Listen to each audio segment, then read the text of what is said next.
Hello, hello there. How are you today? Cheryl Sally here with with a few tips about the topic that we have on our course platform, which is grant proposal writing. Everybody want to know about grants, right? There's a lot to know about grants, but there's a lot to know about preparing for grants and all about that. Where do you find grants? How do you write the grant proposal? How do you manage it? And so on and so forth. But I am just going to give a few little pieces about the grant proposal writing, the funder and fundor, a grantor, should I say, and so on and so forth. So 5 little tips about the grant proposal writing, but I do have a full course on the Legacy Leaders Business Development Institute online course platform, about how to write the grant proposal and funding and so on and so forth. And we have a lot more courses that we are uploading, how to develop your board of directors, right? How to develop them, all the things you need to do from beginning to end, training if that's necessary, and really what is the role? What's the role of the board members and so on and so forth. But right now we're going to stick to the topic at hand. But go to my website, legacyleadersbdi.com. Legacy Leaders BDI, as in Business Development Institute.com. So for the 5, tip number 1, understand the funder or the grantor. As it really, we're talking about grant writing and securing funding. So understand the funder, understand them, know and research and know what their priorities are, what their interests are, what are they funding now? Know that before you approach them, because you're approaching them for funding for food services, and their interest is in healthcare, or their interest is in IT, technology and things, so on and so forth. So know what your grantor, your funder, know what where their interest lies. Okay, so you can tailor your proposal to align with their goals and demonstrate how your project or your program addresses their specific area or areas of interest, right? So do your research, do your homework so you can know your funder. That impresses them when you get in a meeting or get online with them and you're talking about your program and how it can help them, because at the end of the day, excuse me, they want you to help them carry out their mission, right? And oftentimes people have so much of a passion for different areas, but they don't have the time. They have the funds, but they don't have the time. So they want somebody else that's just as passionate about that mission, about that vision as they are, to carry it out. And they help you to carry it out through grant funding. So know the funder. Tip number 2, be very clear and very concise. Excuse me. Grant proposals should be very clear, very concise, well organized. Avoid all the fluff, avoid the jargon, and ensure that your narrative is easy to follow. When you get into government grants and funding, when you look at those grant announcements and the grants, particularly the grant solicitation package, excuse me, it's going to have exactly what they want, right? They're going to pretty much spell out what you need to do to write that grant proposal. It's going to have the outline.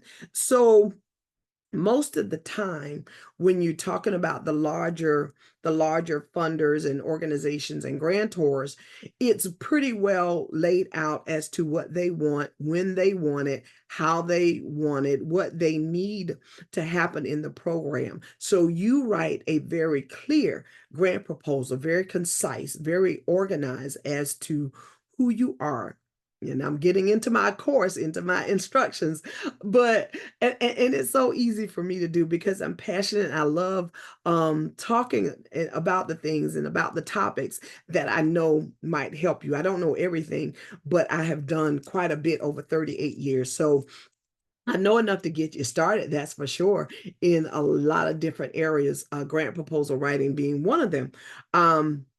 But you want to be very clear, be very organized, and lay out who you are, what's your background in providing that type of program, what's your proposed method of the program that you're proposing to do for them, what's your methodology, the market analysis and all of that in the grant and in nonprofits is more or less called that needs assessment, right? Market analysis is called the in the business for profit, and the business plan is called the market analysis, but in the grant proposal, it's more or less the needs assessment. It's the same data because you're spelling out and articulating the need for your particular program, and that's based on statistics and demographic data. Okay, we get into all of that in our course, our online course about grant writing. But be very clear, be very concise in your grant proposal. Funders should be able to quickly grasp the essence and the impact of your project. Tip number 3, highlight the impact, right? Clearly articulate the expected outcomes and the impact of your project. Be very clear about that. Funders want to see that their investment is going to make a meaningful difference. You're going to do something that really impacts the community. Your outcomes are going to be very successful, very positive outcomes, and usually it's going to help people or things in the community, right? So use the data and the evidence to support your claim. So I'm not going to get into that. Tip number 4, have a detailed budget. Detail out and have a realistic budget for carrying out your program. So you're going to provide a detailed and realistic budget that aligns with your project plan. Know how many people you're going to need. Know what that cost is as it relates to the salaries and wages for the people that's going to work on your program, on your project that you're asking funding for.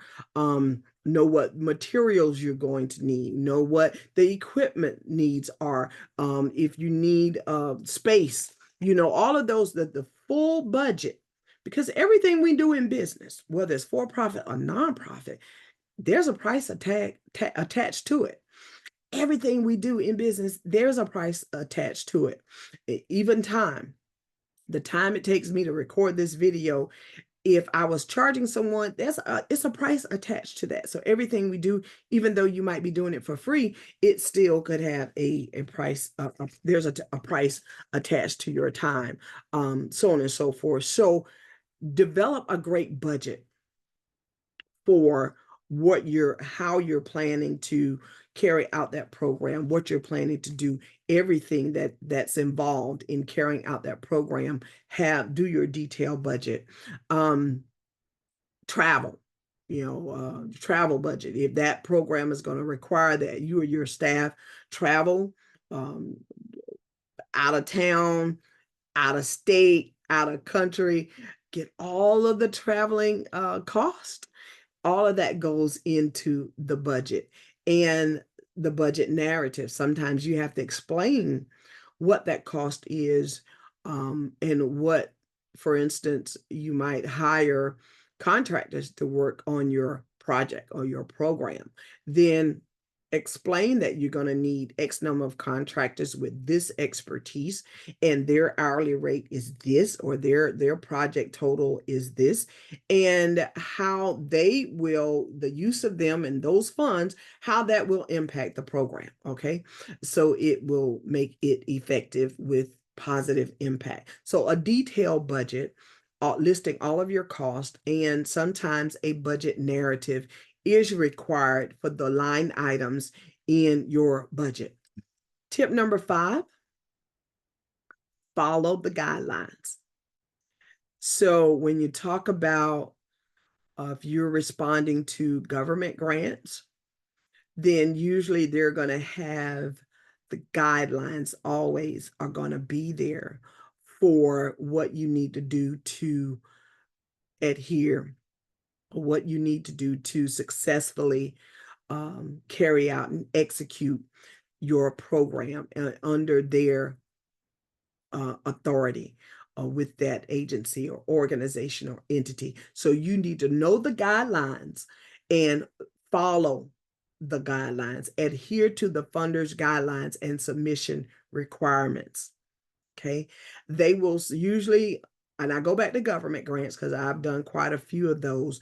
They will lay out, and even in government contracting, even in government contracting, and I'm gonna step away a little bit, I'm gonna step back, but read the solicitation packages carefully. Read the and I'm going into government contracting, but read that solicitation for grants, read the solicitation for contracts. Read it very carefully so that you won't miss anything. The one thing you miss will probably may cause you to lose that contract, the contract proposal, bid proposal, or it may cost you to lose the grant proposal. And even if you get it, but if you miss a requirement that's in there, and I'm talking about submission requirements, but now I'm going into the actual requirements to carry out that contract or the requirements to carry out that grant program. If you miss the requirements, it may cost you a lot of money, or it may cost you that grant. So you want to, and I'm talking about in this tip about following the guidelines for submitting your proposal. So know what those requirements are. They're going to be spelled out most of the time in that announcement. Okay. But also the other requirements is once you get it, and even bidding on it, or, submitting the grant proposal, the requirements to operate, because it affects your budget. But follow those guidelines. Missing a required section or exceeding page limits can result in your proposal being disqualified. They'll tell you how many pages in the announcement or a solicitation package for the grant. They will tell you exactly how many pages. I've even seen where they will tell you what type of font, 12-point font size, or page, the line spacing. You can't be double space, or it has to be single space, so on and so forth. So they will get into specifics about that. Pay attention. Pay attention. I've missed some things sometimes and have to go back and correct things. And it could be something very, very simple that you didn't catch. So make sure that you read the package, read it once, read it twice, read it 3 times, maybe the charm for you. But those are the guidelines. So, a few tips. It's not guidelines, but a few tips on grant writing and securing funding for various projects. Thank you all so much. I have more, actually a full course on, and I call them courses, webinars, workshops, whatever you want to call them, on grant writing, and more to come. But visit our website, Legacy Leaders Business Development Institute, and that's at www.legacyleadersbdi.com. And you see it right up is that way. Up is that way. You see it right up there, the website address. If you have any questions, please reach out to me. Hey, it's my passion, it's my joy. I've been doing it for a very long time. I don't know everything, but whatever I do know, it's yours. It is yours. I promise you that. So until the next time, until the next set of tips, we'll see you later.